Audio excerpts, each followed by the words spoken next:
Bom, então a gente pode ter aqui o momento angular, né, de uma partícula em relação a um ponto O, esse aqui é o centro, né? É o produto vetorial, né, do vetor posição, ó, né, esse aqui é do raio, da partícula em relação a O, pelo momento linear, que a gente falou agora. Quando um corpo simétrico gira em torno de um eixo de simetria, o seu momento angular é dado pelo produto do seu momento de inércia pela velocidade angular. Foi o que a gente viu agora. Então, momento linear pode ser I vezes ômega também, né? Se a gente conhecer o momento de inércia de um corpo aí, em relação ao eixo, né? A gente tem ferramentas para achar, né? Se for um corpo legalzinho, tem tabelado. Se a gente pode usar o método também dos eixos paralelos. Então, né? Para achar o I ajuda bastante.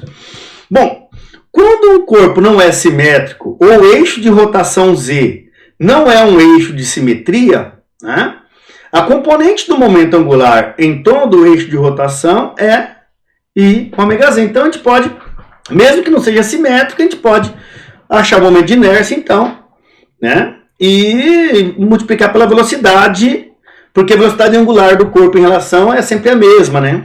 Ok? Bom, o que nós temos então, ó? Então, resumindo aqui, nós temos que o momento angular é o produto vetorial do raio vezes o momento linear, que ficaria mais bonitinho assim, né?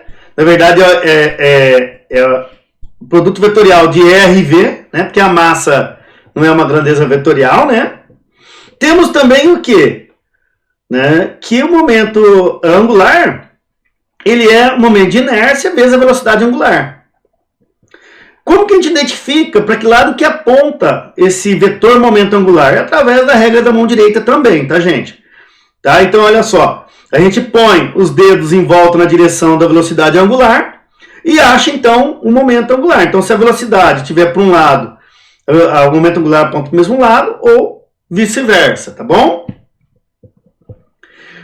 Lembrando que ali, ó, nesse ponto, que a gente fala aqui sobre... de achar o momento de inércia vezes ômega, a gente, né, substituiu então a velocidade, essa aqui na verdade, ó, por ômega R, tá? Bom, se R e V formam um ângulo de 90 graus, né, então a gente tem esse carinha aqui, tá? Então é só uma revisãozinha. Bom, aí a gente pode ter, por exemplo, aqui é uma figura do livro bem interessante, né? A gente pode ter num corpo vários momentos angulares. Né? Então a gente tem, por exemplo, aqui a massa 1, em relação a esse eixo, o eixo está aqui embaixo. Ó. Tá? Então esse aqui é o X, temos um Y e o eixo Z está aqui na vertical. Tá? O Y estaria saindo da tela aí para vocês, aí, indo em direção ao rosto de vocês. Tá? Bom, então imagina que a gente tem, ó, pode ver que ainda temos um corpo aqui, mas a gente está falando que essa massa infinitesimal aqui que compõe essa barra, M2, essa massa infinitesimal que compõe essa barra, M1, né? Bom, e falando que essas grandezas são iguais, M1 igual a M2. Então é como se a gente estivesse fatiando essa barra em várias partículas menores, né? Bom, essa partícula do corpo, ó, 1, está se movendo em direção a você. Então imagina ali vindo em direção ao seu rosto, tá?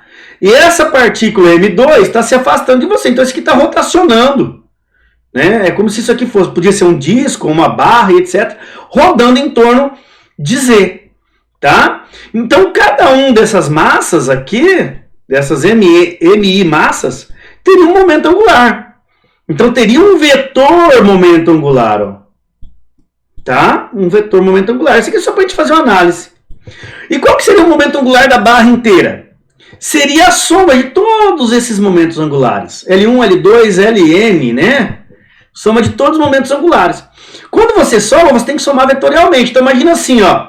Se você pega esse vetor e coloca aqui, você pega esse outro vetor e coloca aqui, você vai ter, por vetores, você vai ter uma regra, uma soma, que é esse vetor L, né, grandão aqui que a gente está vendo. Tá? Então, por isso que a gente vai ter, né, a soma desses momentos angulares sempre vai ser, né, na direção numa direção única, né? A gente vai ter um momento angular único. Lembrando que, ó, esse eixo aqui, ó, faz um ângulo de 90 com momento angular, ó, sempre, tá? É só uma análise, né, pra gente ver como que funciona. Se a gente trabalhar com MI massas, né, ou particionar isso aí. Tá? Aqui não é o caso de duas partículas, então se você tiver um alter, né, duas massinhas em volta de um eixo sem massa, com massa desprezível, você pode fazer assim, tá? Então somar os momentos angulares como se fossem vetores. Eles são vetores na verdade, né? Mas somar os momentos angulares, tá? Bom, e se a força externa for diferente de zero, né? Então a gente falou, a conservação do momento angular é quando a força externa é igual a zero, ok? E quando há uma força externa diferente de zero, né? Então o momento linear também varia, né? E o L também varia, por quê? Se a gente tem uma força diferente de zero e ela atua fazendo um raio, né? A uma distância do centro do eixo de rotação, então a gente vai ter um torque também. Então o momento, a quantidade de movimento linear varia e a quantidade de momento angular ou de movimento angular também varia, que é o nosso L. Então, quer dizer, pode variar, né? Há essa possibilidade, tá? Então, ó, a taxa de variação de L em relação ao tempo é igual ao torque da força resultante, que é uma outra grandeza. Quando nós temos, né, a soma das forças igual a zero, a gente não vai ter, então, o torque resultante vai ser zero, tá? Agora, se a gente tem uma força diferente de zero, um torque diferente de zero, então a gente vai ter variação, né, nesse momento angular, tá? Então a gente tem isso aqui, ó. Então a gente variou aqui, L feio que ficou, né? Então a gente faz aqui, ó, dl dt, né? A gente não tem que L é R vetor momento linear. Então, é a mesma coisa, divide os dois lados por t, né? Faz a derivada dos dois em relação a t. Então, d a dt de L é d a dt dessa grandeza aqui, ó. Bom, fazendo, né, por partes, ó, dr dt rotacional p mais r rotacional dp, tá?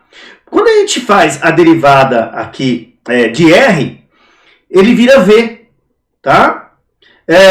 V vezes v, a gente vai ter então que o rotacional disso aqui estão no mesmo plano, né? E a gente vai ter então que isso vai dar zero, tá? Já a grandeza dp dt, não. Né? dp dt é, pela segunda lei de Newton, a variação de quantidade de movimento pelo tempo é a segunda lei de Newton, é a força, tá? Bom, então, a derivada do momento angular em relação ao tempo, o que ele é? Ele é o raio de rotação mais vezes a força resultante.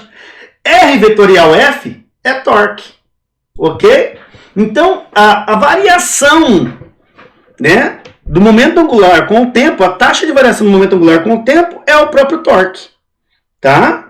Então, ó, L, né, L é R vetorial P. E a gente tem aqui, né, uma massa girando com um momento, né, linear aqui em relação ao eixo, né? Não necessariamente ele pode estar rodando, tá, gente? Ele pode vir, igual, por exemplo, o cometa aqui na Terra, quando vem, e ele passa rasante aqui, ele sente a força de atração da Terra, então existe um certo momento angular, uma alteração do momento angular devido à força de atração gravitacional, tá? Mas não vamos entrar nesse caso, ok? Então, outra grandeza que a gente tem é a variação do momento angular em relação ao tempo, a taxa de variação dele é o torque. Então, outra grandeza legal que dá pra gente tirar aí.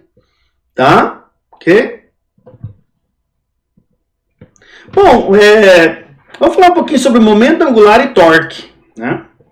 A hélice da turbina de um motor, esse aqui é um exemplo, né? A hélice da turbina de um motor a jato possui momento de inércia de 2,5 kg vezes metro quadrado. Tá? Então, a turbina da hélice de um jato. Em torno de um eixo de rotação, beleza. Quando a turbina começa a girar, a sua velocidade angular em função do tempo é dada por... Então temos uma funçãozinha aqui, que representa a velocidade angular em função do tempo para a hélice desse motor aqui, tá? Bom, vamos lá.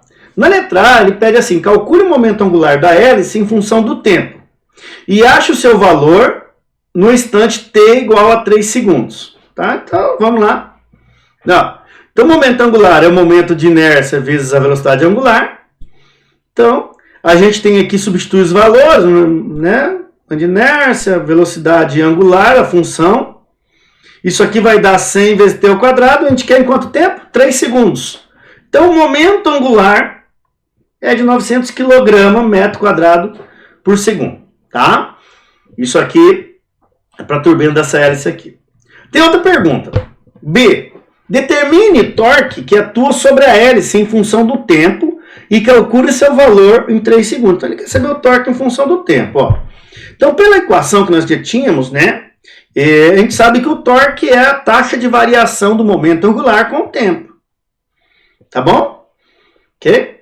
Então, a gente tem aqui, ó, o momento angular é, né, 100 dt, 2t, só que quando a gente deriva, né, ok? Então, a gente tinha lá atrás, como que era a velocidade aqui? A gente tinha aqui, aqui, ó, o momento angular, ó, 100 kg metro quadrado segundo ao cubo vezes t ao quadrado, não é isso?